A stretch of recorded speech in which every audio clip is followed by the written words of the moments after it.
Welcome back to the show. Well, the Bitcoin maximalists are attacking us very, very hard now. And there's a good reason for it, because President Trump is sharing Ripple and XRP articles. You're going to want to see this for yourself. Somebody roll that beautiful intro.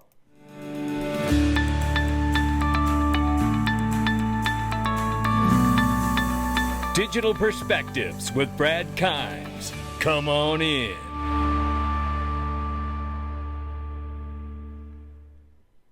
Welcome back to the show. You can follow us on X, YouTube, and digperspectives.com for exclusive content. Right now, $3.29 trillion market cap for crypto.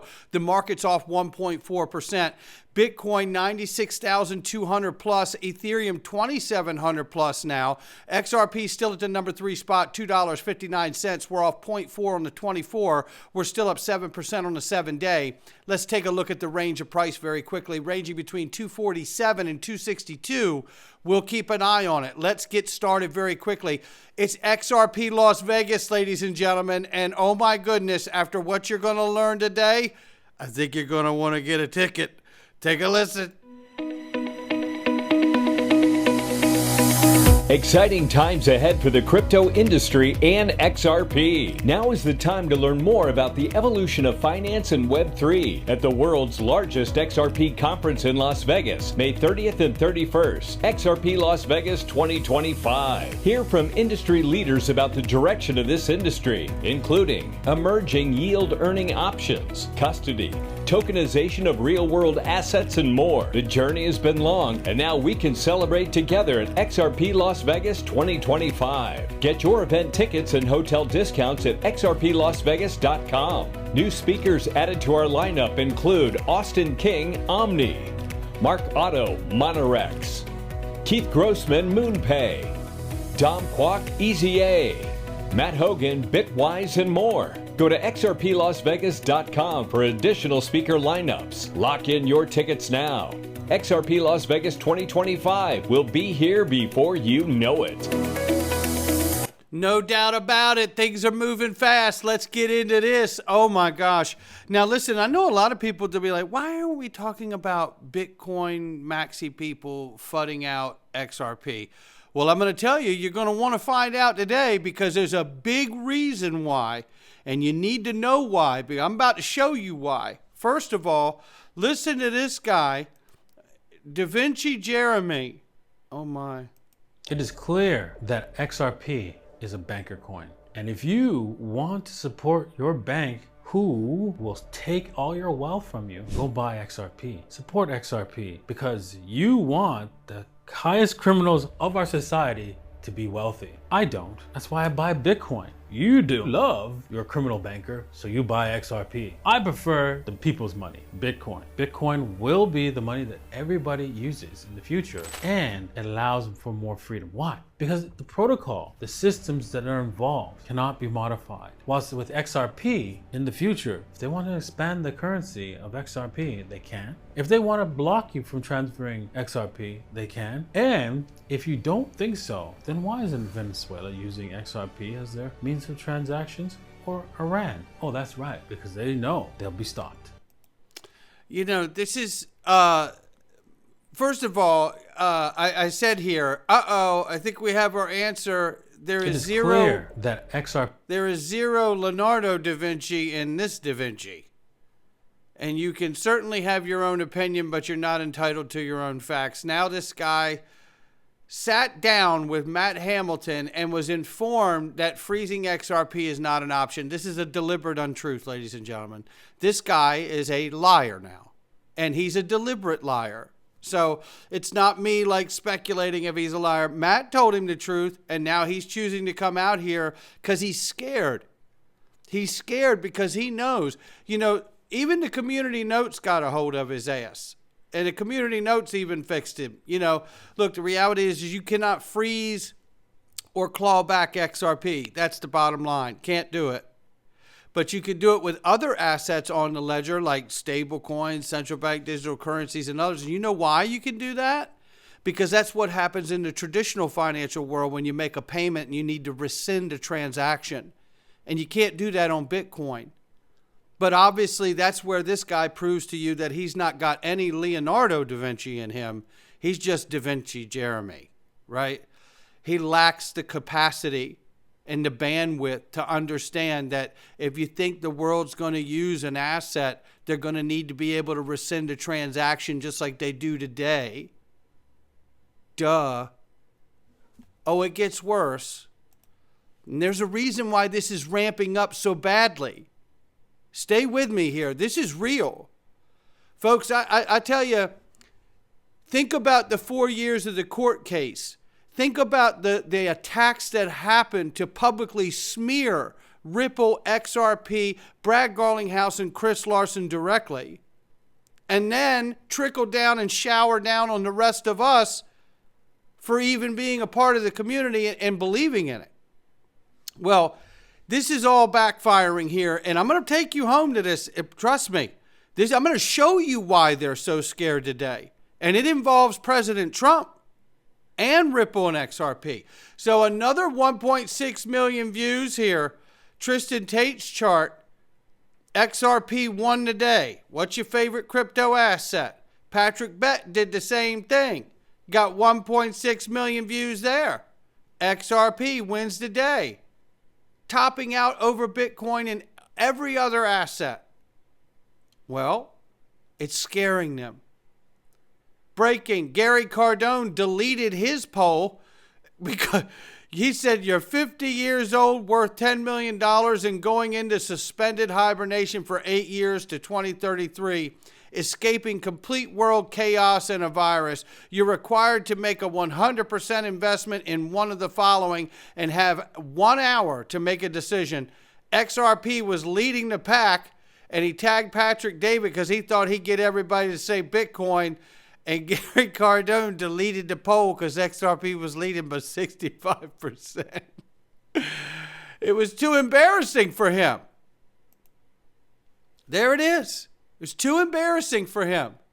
And then Patrick David wanted to take a shot back because Gary Cardone was taking a shot at him. He says, what does this poll say about you, Gary Cardone? You said yesterday, this is what happens when polls are run by people who don't understand the subject matter. The question is wrong and without measurement.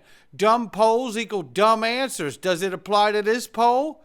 So that's what he gets for trying to make fun of Patrick David. You know, it's the unbelievable.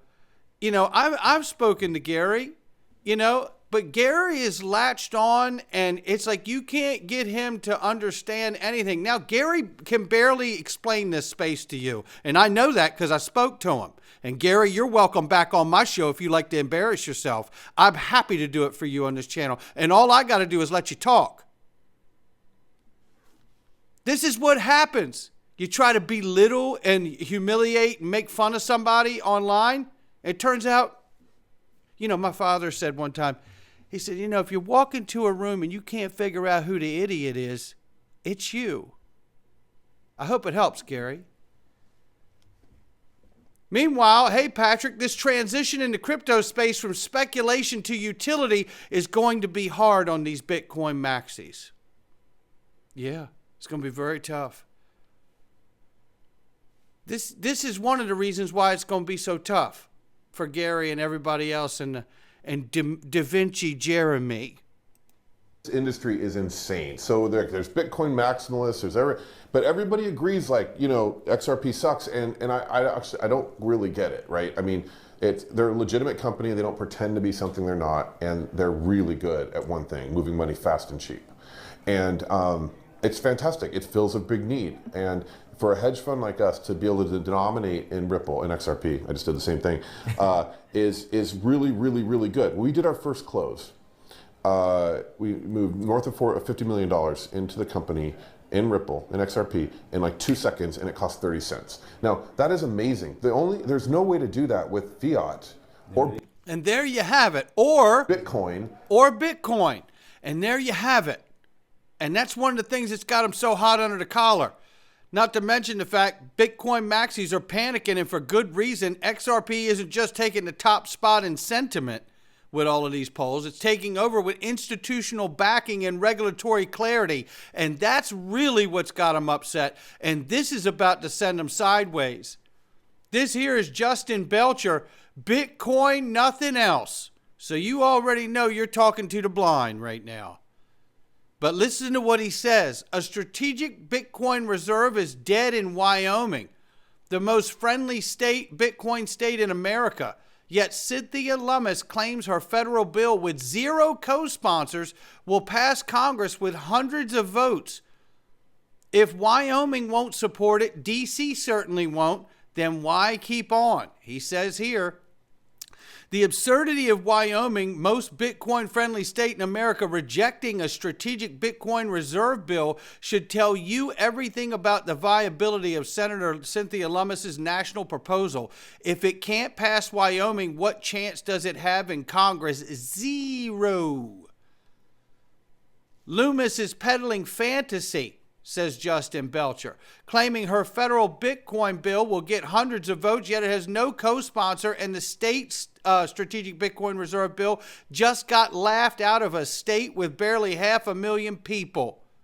Reality, he says, it's dead on arrival. If Bitcoin can't gain traction in Wyoming, a state that brands itself as a Bitcoin haven, then there is no world where Washington politicians who owned by the banking cartel are suddenly going to greenlight a $1 trillion Bitcoin buy. Lummis is selling pure fiction, he says. So why does Lummis persist? She knows a strategic reserve bill has no support, he says. So she's not pushing it because she thinks it will pass. She's pushing it because it's a fundraising machine, bankrolled by Washington crypto lobby and VC firms like Multicoin Capital and Andreessen Horowitz, who we know both were involved in suppressing and funding XRP for many years.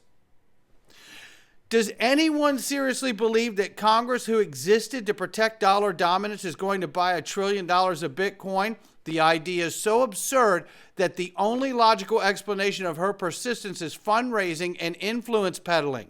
Wow. Justin Belcher goes on to say, you're being told that Lummis is leading a revolution. This isn't even about Bitcoin. It's about keeping the Washington crypto lobby engaged and the donor money rolling in, he says. Now he takes a shot at Ripple. They use Bitcoin in their marketing to gain credibility while quietly lobbying for USD Tether, VC-backed altcoins, and scams from wealthy donors like Ripple, he says. They sell Bitcoin to gullible public, but their real goal is regulatory protection for the centralized assets they control.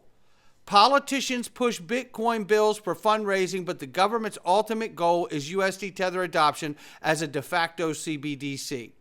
Bitcoin is the bait, but the end game is state-approved stablecoin, keeps them powerful and wealthy. And then he also puts down a thread here. But you know what? This is why they're so scared. Bitcoin maxis don't even identify with their real fear comes from knowing that there is no scalable utility at the moment. Now, I'm not saying that won't change in the future at the moment. Now, obviously, this guy's completely wrong about Ripple. And also, I'd say he may be wrong about Bitcoin being in a reserve. It may go in a sovereign wealth fund. My question is will it go in a strategic reserve on the federal level should they create one for digital assets? So, difference between strategic reserve digital asset stockpile and a sovereign wealth fund. Now, stay with me here. January 8, 2025, Ripple met with President Trump. They also met with him in the summer of 24. Before he was president. January 21st, 2025, Ripple met with Vice President J.D. Vance. February 14, 25, Ripple met with leaders from various industries and members of Congress. And now we have President Trump sharing posts about Ripple. Watch out now. The FUD is going to get very heavy now, ladies and gentlemen. Brace yourself and buckle up. And by the way, just coming back to, for a second here, to this whole thing about whether a strategic reserve, Bitcoin reserve, has been dead on arrival in Wyoming, it does beg the question, But again, there's a difference between a strategic Bitcoin reserve on a state level and a sovereign wealth fund. Two different things. Even on the federal level, two different things. What I think we need to watch out for here is, should we see Bitcoin adopted on the federal level, either in a strategic reserve or a sovereign wealth fund, without the identity being revealed of the 4 Satoshis that the Department of Homeland Security interviewed, then I'm convinced it's a government psyop using this as a financial band-aid for the transition of the traditional economy onto the new digital on-chain economy, which means until the real-world asset tokenization is complete, Bitcoin gets to live. That's how I'm looking at it, because if they don't tell us who the Satoshis are, and we know that they know that it's a government psyop at my house, you can call it whatever you like. Meanwhile, this is why the FUD has been so strong, and this is why it's about to 10 or 100x on each one of us as XRP holders. Brace yourself. Don't let them get you. CoinDesk now reporting U.S. President Trump shared an XRP-related article on Truth Social, stoking excitement and speculation among the XRP community. Here it is right here. This is exactly what was shared by President Trump. It's the article from CoinDesk showing Brad Garlinghouse, Donald Trump effect, bumps Ripple Labs and U.S. deals XRP gains. The shift in focus towards U.S. markets is a part of Ripple's response to the Trump effect, which is believed to be making crypto more favorable in the U.S. Absolutely it is. And here's the other post right here. There's the link to it. This is from the President of the United States of America, and I remind you of this right now. Anybody else remember this when I broke this back in 2019 during President Trump's first 4 years? Anybody else happen to notice that the President of the United States at the time on Twitter back in 2019 uses the XRP tip bot? Because when back in the day when you would use it, it would put a jar of X right there on your profile. And for a short period, the XRP tip bot was on the Twitter platform on President Trump on his 45th term. How about that? Or his first 4 years as the 45th president, excuse me. How about now? Right? I'm sure it's nothing. The significance of Trump posting XRP about XRP and Ripple on his Truth Social account should not be overlooked. One coin to rule them all. I certainly believe it will play a massive role in underpinning the U.S. dollar and the U.S. market infrastructure. Write that down. And this is why all of the infighting attacks from these really bad influencers inside this XRP community has attacked all of us for not losing the ultimate goal for where we're going. And I'm telling you now, don't lose it now. Double down, and don't forget who those people were that tried to do that to you. Because that's who they really are. Now, here's where I hit you with the quick story. When I was at Swell 2019, I stood up and asked Dr. Rajan, formerly the IMF and then the RBI, Reserve Bank of India, I believe it was, and asked him if XRP could, in fact, serve as a world reserve currency. And no one in the room said no. He never said no. And then we got a resounding ovation. It was unbelievable. Unbelievable. Then I spoke to David Schwartz, and he never said anything that he wouldn't say on television.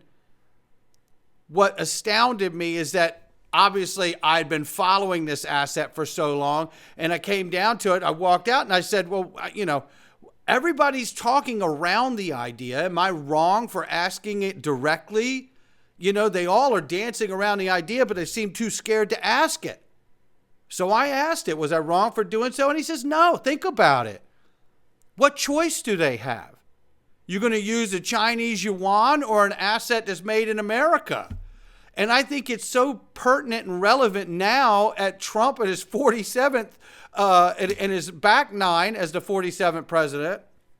And when you think of it, look, that conversation happened in 2019. You know, Even David's speculating at that point. You know what I mean? But the reality is it's come to a time in the country's life and the moment of this innovation where it is time to embrace it.